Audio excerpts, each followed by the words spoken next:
welcome back, folks, to the Mailright Show. It's episode 191. We've got a great special guest for the show. We've got Lars Hedenborg, and he's from the Real Estate Business School. And we're going to be talking about what's worked for him and his team. You know, last year he did over 100 million gross, and I think he's going to tell us what the net figure is, but I've already forgotten it, listeners and viewers. It's $1 million GCI. I'll help you out. 3.6. Which is fantastic. Yeah. And he's going to be telling us what has worked for him over the past couple of years, what hasn't, the transition from more traditional lead generation to this great digital world, which me and Robert covers greatly.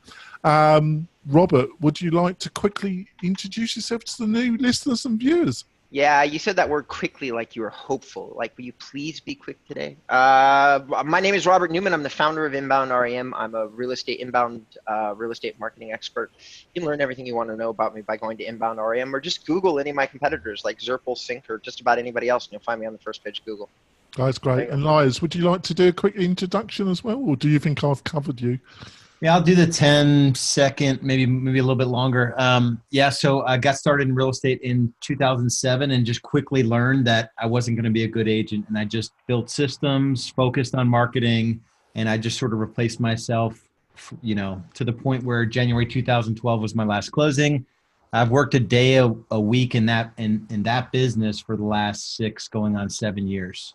And so just a systems-driven business that's based on some of the principles that you guys chatted about before we hit the record button.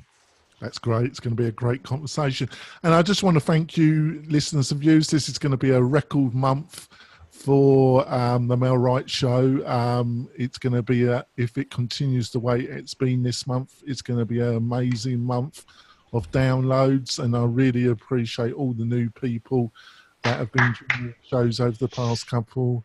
We're into the thousands of listeners. Huzzah! Thank you. It will be. I'm amazed the amount of people that are listening to this, but we must be touching the right spot, and I think we are, because I think there's a lot of agents interested in this area.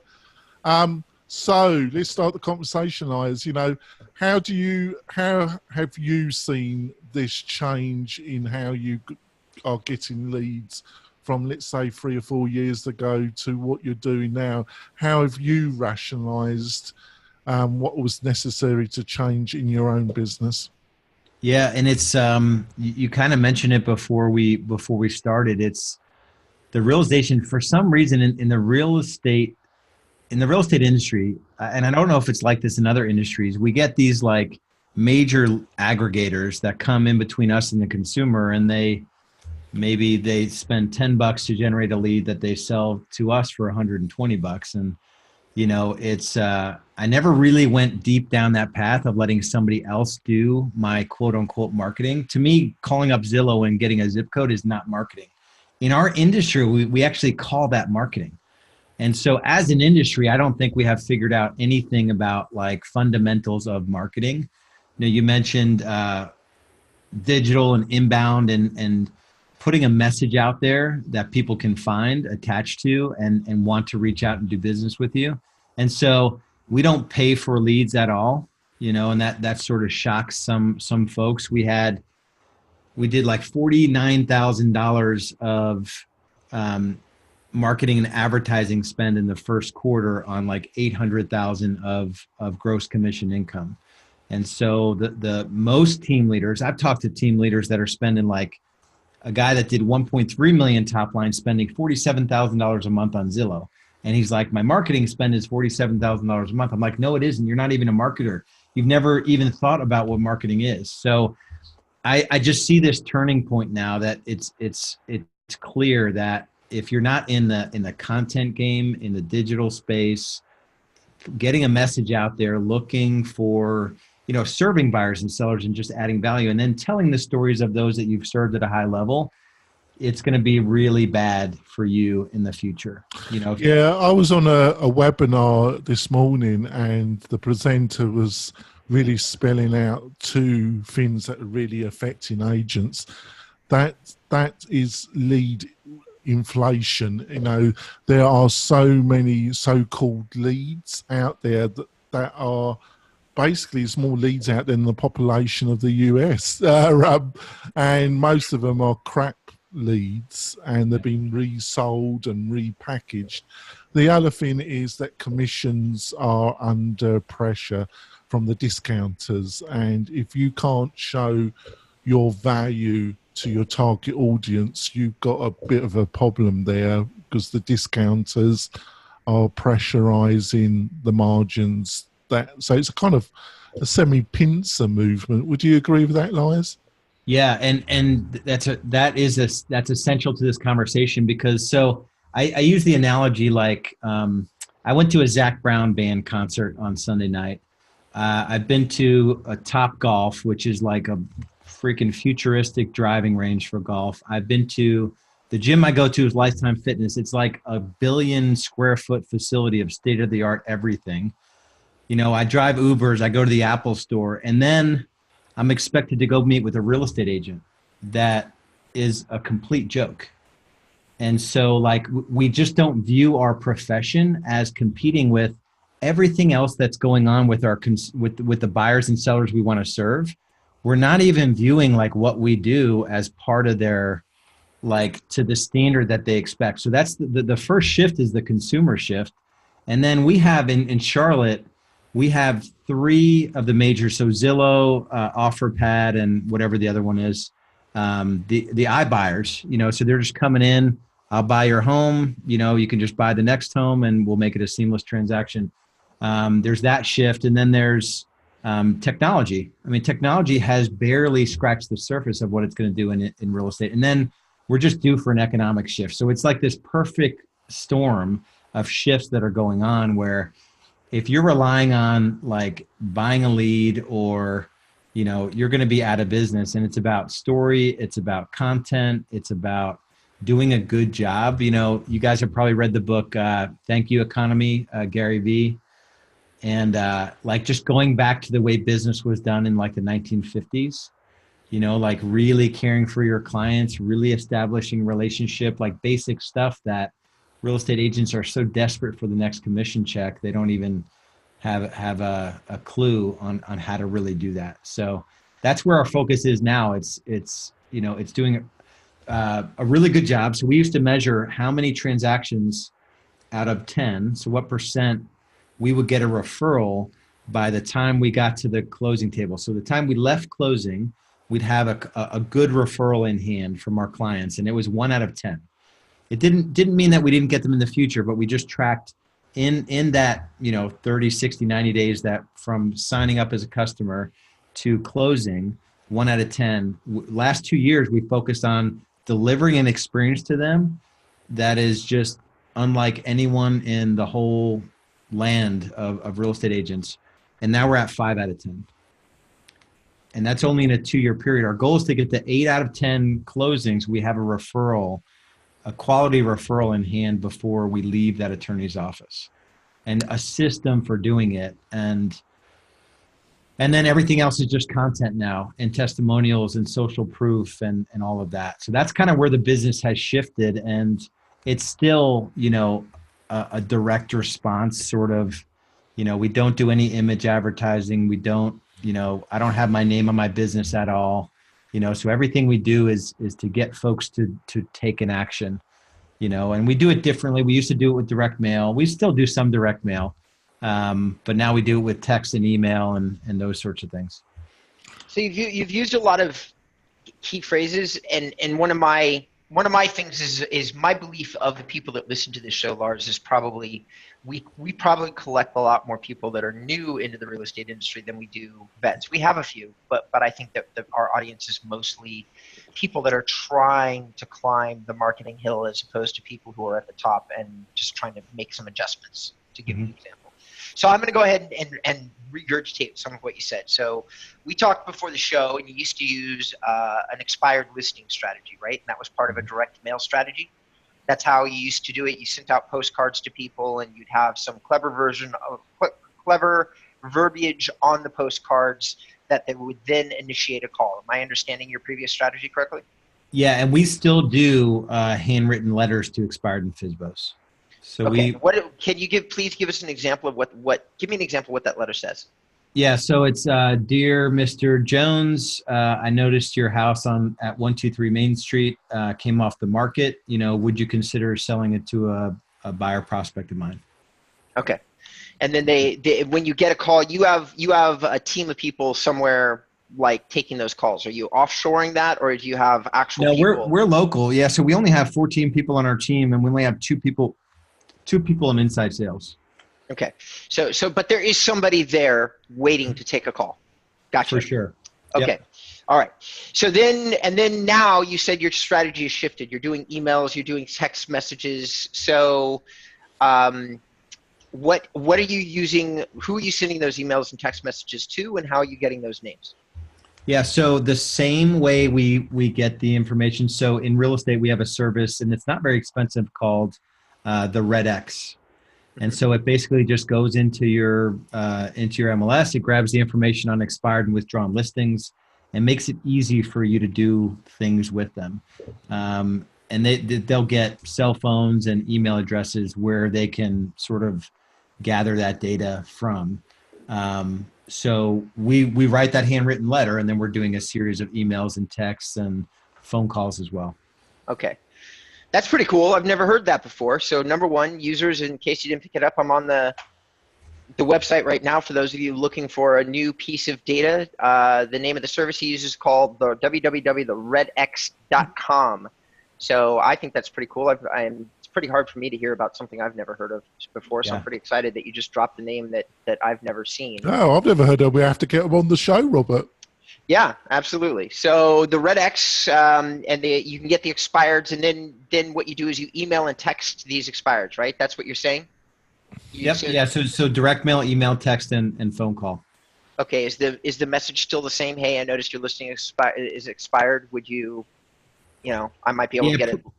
Pretty much. I mean, they want a buyer. A FSBO has a little bit different mentality than an expired. An expired is just pissed off. Mm-hmm. They already went with an agent. The agent didn't get the job done, so they're raising their hand that they need an agent. And then FSBOs is the same thing. They think they could do better on their own, which is, it's about the craziest thing in the world. If you're a really good real estate agent, to think that someone that has done it once or twice in their entire life can do it better than you is crazy. But we've got pretty good stats to back up our performance. So we've got a history of doing this a lot. As a new agent, I would say you could do 25 to 50 sides. And I'll give the if in a second, but just on FSBOs and expireds in any market, you could do 25 to 50 sides just with 3-4 hours a day of focused new business development time. And only 43,000 agents out of 2.4 million sell more than 25 homes. So it's like a really pathetic industry in terms of, like, there aren't a lot of professionals. You're getting paid to do a thing that most agents don't do even once a month. Like, you help one client a month. In my first 9 months in real estate, I had 27 closings and then 44 as a solo agent in my first full year. So at least I was getting the at-bats. I was making all the mistakes on paying clients. Right. We don't let that happen on our team. We have sort of a training program that we take people through. But yeah, so that's pretty much that. Awesome. So guys, and with your patience here, John, I would like to, one of the other things that Lars has mentioned in the span of this meeting is he's mentioned, and he also mentioned pre-meeting, that for him, lead generation is strongly centered around social proof. And he has a whole bunch on one of his websites, and I would just like to show that. I think that's a great thing, Robert, but we can do that when we come back. We're going to go for our break, and then we're going to talk. Robert's going to ask a question to Lars about social proof, but we'll be back in a few moments, folks. Okay. We're coming back. We're talking about this dismal industry. No, it's not that dismal, folks. There's still great opportunities. You just got to have the right strategy. That's what we're here, me and Robert and our guests, to give light to the right strategy that get you great success. Back to you, Robert, and we're going to talk a bit about social proof and bits of Right. that.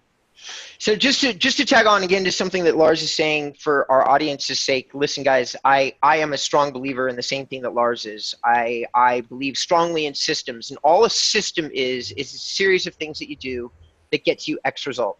And then you keep playing around with the things that you've got inside the system and looking at the data and saying, is this getting me a better result, more closer to the result that I want or not? And that's what Lars has been saying this whole time. He's been saying, I have a system. I want to play around with my system to get like an 80% conversion rate as opposed to a 50% conversion rate. And all he's probably going to change is something that he can control, some part of the system, such as one of the things he's using in both of his systems, it sounds like, is social proof, which I would be too, and do on my own website. So we probably are using a different form of the same strategy. And what I mean by that is my website, which I'm going to show everybody, or I'm not going to show my website, his website. For those of you that are tuned into the video, you'll be able to see this. For those that are listening, I want you to imagine pretty pictures of real estate agents in wildly happy family situations because they've just made so much money. That is what Lars has on his website. So one of those social proof for his business school is, which is not the business he's talking about right now. He has a real estate business as well. But the case studies, so he has these pretty pictures. It's like a collage of pictures of agents being happy and successful. And he has a whole bunch of them. Am I right, Lars? Yep. Yeah, okay. That's powerful. Okay, and then they connect into a video. Is that right? Yep. Yeah, so we did about 25, 30-minute case study. We just kind of decomposed their success, the 3 tools they used from Real Estate B School. And yeah, we run traffic at these on these case studies as well. Okay. So that is a system. And it is a system because Lars produces the piece of content like the actual social proof. Of course, you have to work at that. You have to talk to the people that have used your service. You're making the assumption that you have case studies or results that are actually good. But if you do, like I employ my social proof right next to my blog post because that's where I feel like most people are going, entering and exiting my website anyway. So here's my social proof. And it's the same concept. It's on Google. I don't show the happy pictures of families, but it's just people who've talked to me. What does that result has been? And if there's any one thing, I'd say 50% of my calls mention my social proof. They say, oh my God, you have 50 reviews. They're all 5 stars. These people love talking to you. That's the kind of thing that you build into a system when you're a real estate agent as part of getting results. So that's the way I'm understanding what you do, Lars. Yeah, and real quick, if you can go in the browser, just Google high performance real estate advisors, Charlotte. I'm pretty sure there's nobody else across the country, but we committed to. I went to a dentist appointment recently, and when I was checking out, the person that works behind takes your money. She's like, "Hey, have you given us a 5-star review yet on Google?" Mm-hmm. And I'm like, no, I haven't. She's like, well, take out your phone. So I took out my phone. She's like, pull up a browser, type in, Ballantine Dentistry or Center for Dentistry. And she's like, click, if you had a 5-star experience, click it, say some kind words. And I'm like, and I did it. And I'm like, do you get paid for that? She's like, yeah, I get paid for that. I'm like, that's awesome. I'm like, why? And the guy that owns this dentist, he was doing radio. He started radio around the same time I did. And she said, well, our owners told us that mass media is not returning at all anymore. And so we found the same thing that, you can spend $100,000 a month on mass media and it's not going to work as well as a free business account on Google. Right. Or a Zillow profile. In real estate, there's still this Zillow profile thing. But we added 220 Google reviews in the last 3 months.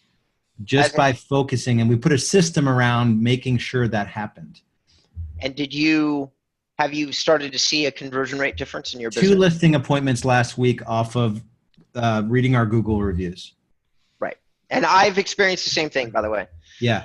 One last thing, guys, and I try not to plug this too hard, but there is, so not only is everything that Lars saying, and I agree with him 100%, I'm going to stop the screen share, but I'm going to add one incredible detail. So all of this is very powerful. Google My Business page is free.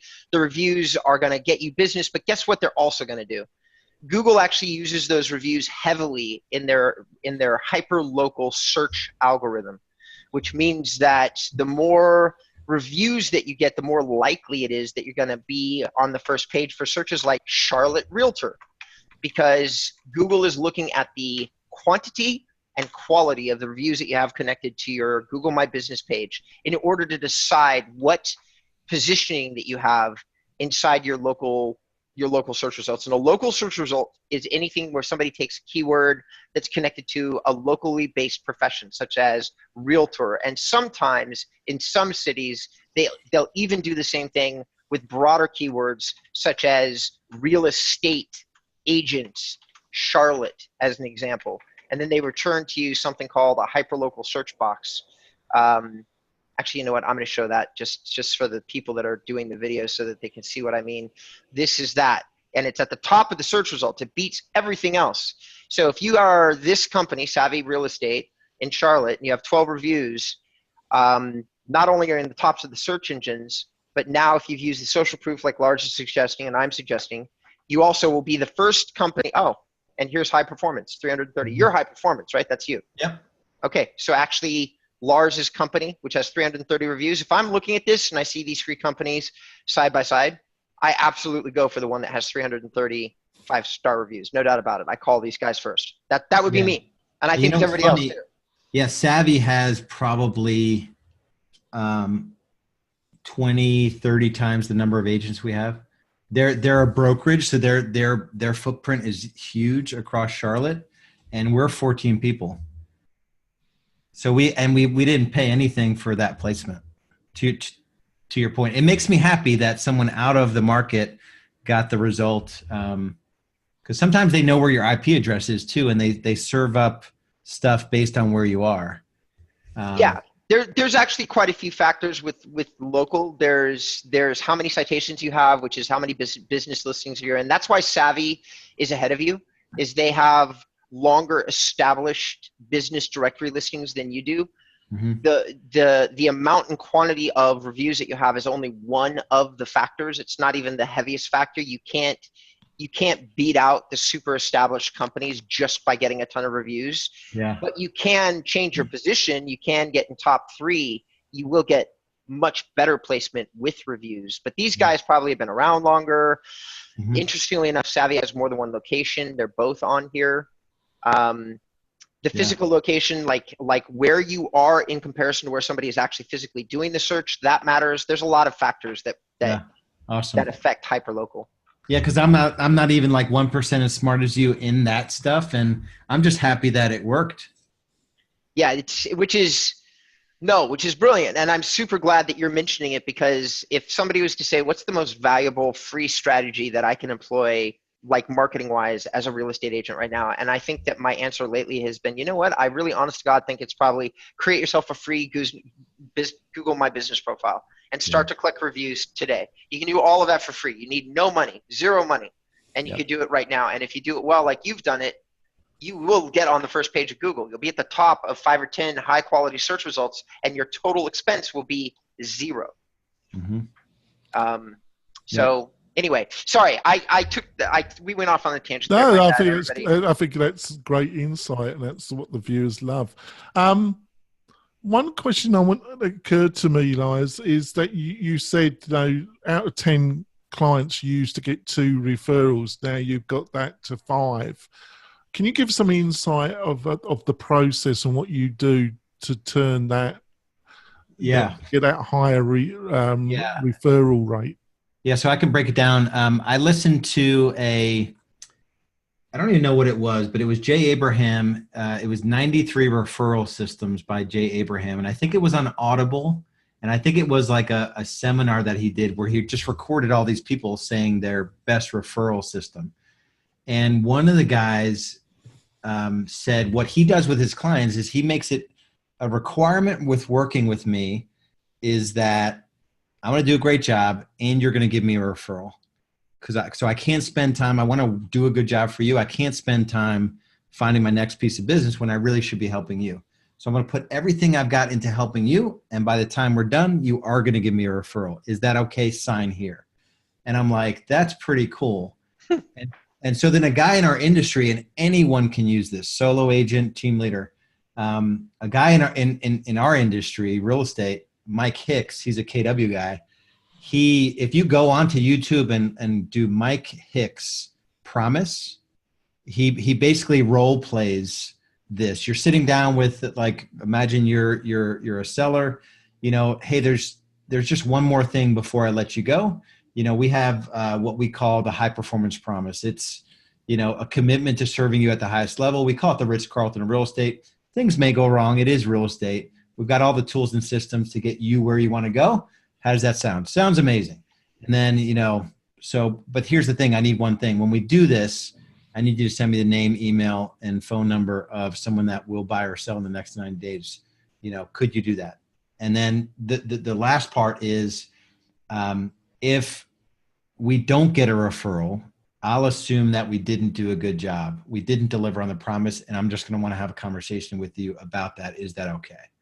So it grounds it again. You ask, the ask is in the middle. It's this awesome Ritz-Carlton. You ask, and then you say, hey, if I don't do a great job, can I just have a conversation about how we can get better? And people are like, yeah, absolutely. And then you get them to sign it. You put that piece of paper on top of the paperwork they just signed. And every client you sign has a direct ability. And then every time you talk to them, whether you have a team or you're a solo agent, you're saying, hey, Jonathan, how am I doing on the promise? And they say, either they say you suck, so let's talk about it. Or they say, you're doing amazing. Well, have you come up with that referral yet? And so that one strategy is, that's going to be worth 100 deals for us this year. Amazing. Absolutely amazing. Jay Abraham is one of my very, very favorite marketers in the whole entire world.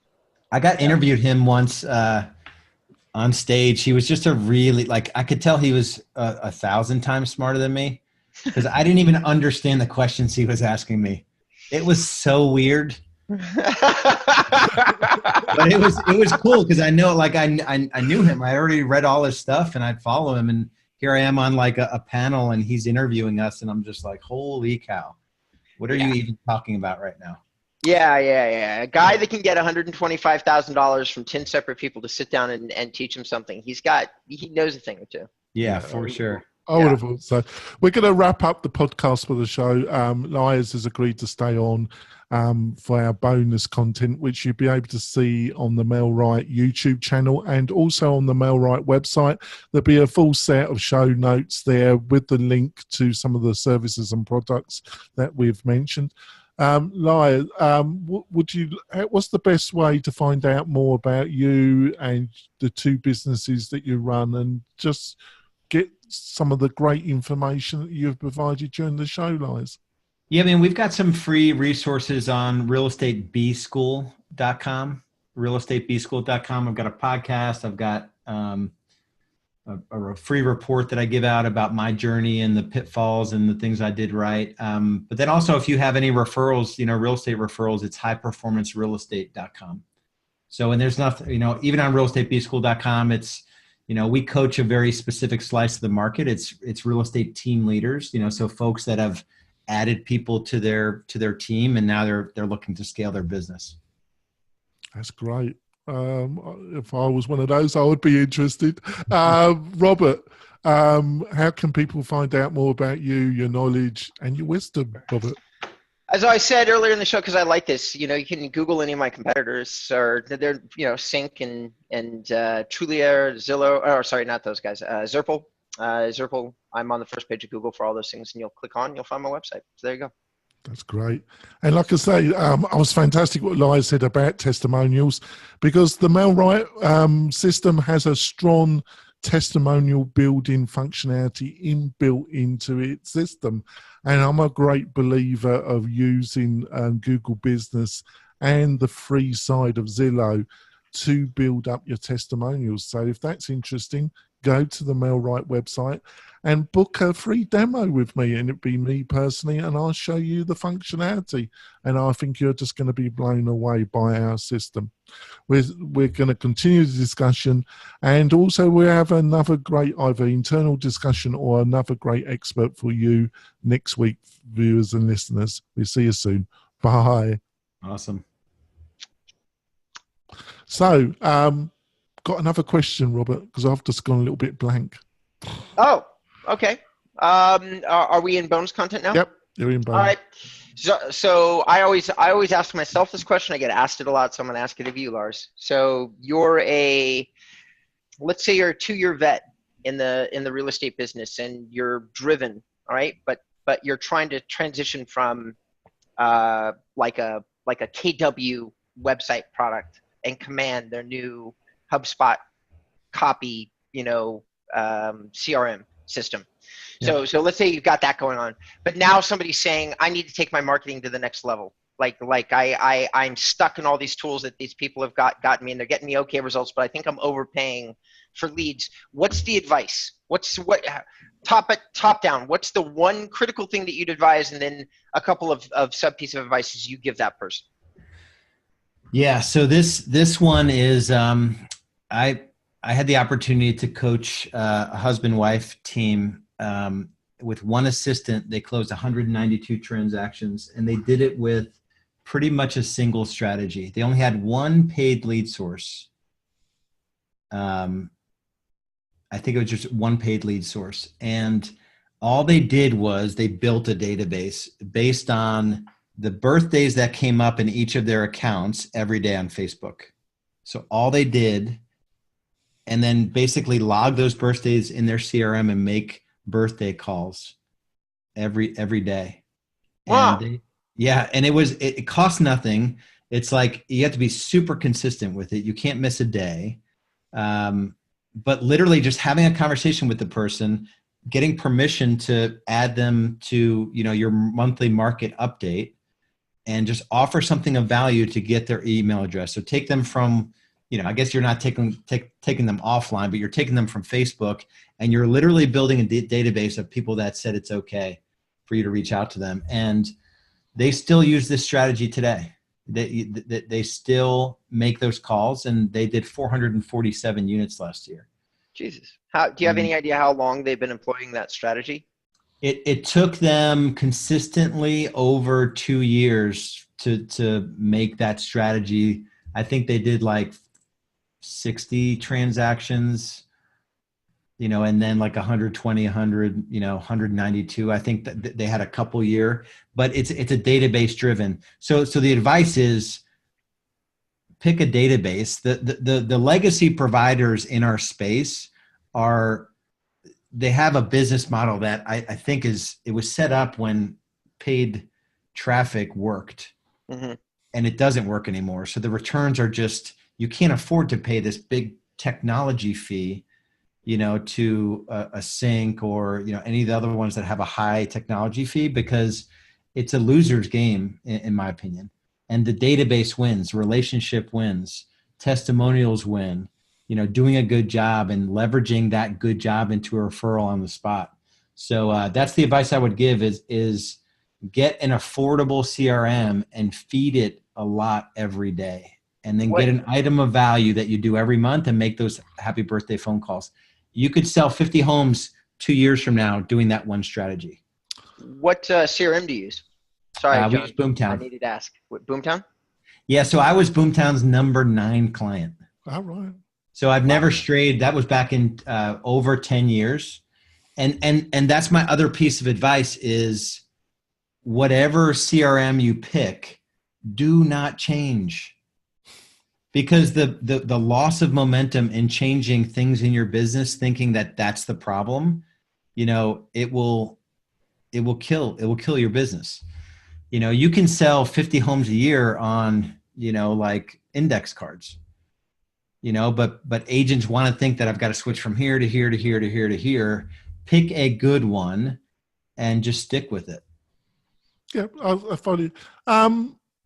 I noticed a statistic from the National Association of Realtors saying that between 70 and 80% of agent realtors that have a first meaningful conversation with somebody thinking of selling will get that client.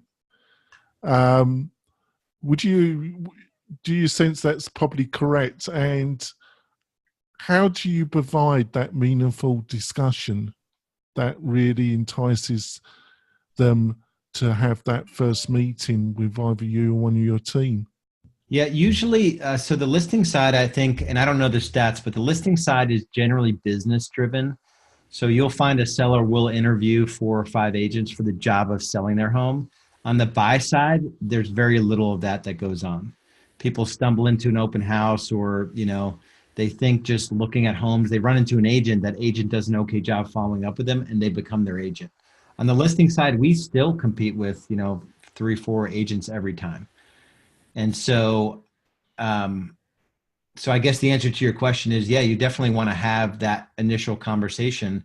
We invite everyone to come to our office. So we don't pop up and show a home. I wouldn't advise that for safety reasons, and it's not professional. Getting started in the business, establish some standards, because your doctor's not going to pop up and go to your house, or, meet you at a coffee shop, or just think of yourself as a professional and establish standards on how you're going to operate is my biggest piece of advice, because your clients will, they'll respond and they'll treat you like a professional. So just to clarify a little bit, so, you said you're up against 4 other vendors. What have you learned that works for them to choose you and your team then? Yeah. So for us, it's getting them physically to our office. Oh, right. So we get sellers and buyers to come to our office. That's the first meeting has to take place in the office, because then we can show them we've got technology available there. We've got a nice setup with the office, even though it's not a big office. So the advice there for any real estate agent is get them to meet in your broker's office, in a conference room, or in a lender's office, or your attorney's office, somewhere where it's like your home turf. And take it outside of a home, because you can't show a buyer a home and then expect them to, you can't present your services, right? We present our services and get hired. So I think it's just getting them to the office. We have, good results. We have a process that we follow in the office. We give them a tour. We have, a room where we generate new business every morning, and there's energy in our office, and we have a backstage and a front stage to our office. And so I think that's impressive. And we have a listing presentation, and we have them fill out a seller survey. So there's a very specific sales process that we follow, and everything's pretty well documented and scripted. Another quick question is, because it's a bit of a hobby horse for me, and I think Rob would agree as well. What place does video have in your marketing strategies at the present moment? And are you increasing the amount of video? Are you planning to increase the amount of video activity you're doing? Yeah, we use video a couple different ways. We use video, just one-on-one communication with video a lot. We use BombBomb for that. It's very surprises all of our clients. It's very personal, and it's just it's just you're recording yourself on video in a way that makes it easy to send. But then we also do, I wouldn't say a lot of video, not as much as I do for this business. This business, I've committed to recording 100 Facebook Lives before the end of June. So we don't do, sorry to laugh. We don't do that is a lot, Lars. It is, yeah. How far are you getting on with it? Right now I'm at I've got a whole plan here. April I got to do 21, May 42, and then June 37. So but yeah, I would say as a solo agent, we already gave the advice of get a Google business page for free, get reviews on it. Same thing with Zillow, it's free. And I would 100% do video. If I had to start over, if I couldn't build a real estate team and I had to provide for my family as a real estate agent, build the database, get social proof, and do videos. That would be the 3 things I would do. And none of them cost any money. Right. Got an ending question, Robert? No, as a really dedicated systems person, which is a lot of how I operate my own business, Lars. I systemize things, and as I get better and better at doing it, and the business grows and grows, unlike most businesses, because I'm a systems person, my commitment to the business shrinks and shrinks. When I started, I had to work all the time. And now I'm to a place where I have to work a lot of the time. And eventually I think I'm going to be right where you're at, where I'm going to have to work 1 or 2 days a week as the business grows big enough to have employees that handle each part of the system, and I can step away from doing that, which of course takes time to build those systems for the first time and building QA, and there's all this stuff that goes into it. But once it's up and running, a systems person can hand the keys to their system to whoever they want, and as long as that person is qualified to manage the system for them. So I'm really excited to talk to somebody who's using systems language. I understand it really, really well, and a lot of our users are in clients. There's very, very, very, very, very few that view things like that, like systems. It's like for you, a tool, which is the way I view it, it's just you could plug in a whole bunch of different tools into certain parts of your system, a whole bunch of different CRMs, because at the end of the day, they're all very similar. So this is a huge wind-up to say. I hope that maybe we can get Lars back on the show at some point. Oh, definitely. It's been a pleasure. I'd like to talk to you again, Lars, if you're willing. Yeah. To sell you a little bit. Our show has been growing. We've been breaking records every month, so we're starting to get like some pretty good groundswell, and we've got a few thousand listeners. So awesome. If you're willing, I would love to yeah, for sure. Especially that conversation around systems. I mean, I think it's a really good one. And if you're going to have a life in any profession where you're your own boss, you must have systems. And for me, the biggest thing was I made a commitment to make $500,000 a year, working 2,000 hours, and I did the math, and it was $250 an hour. And I'm like, 99% of what I do as a real estate agent is not $250 an hour. So I'm like, I better get to work to build the system for somebody that I can pay $15 an hour to do that thing.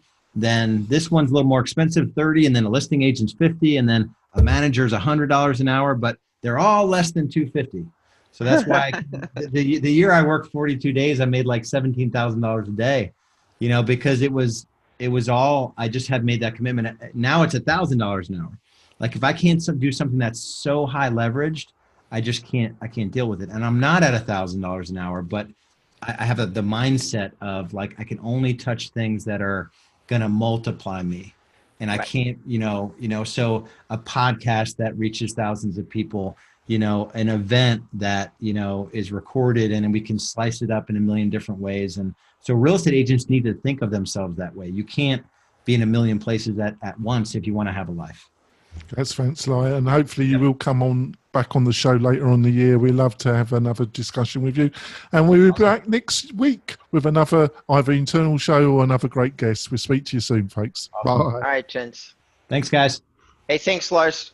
Yeah, for sure. John, we wrapped up. We good?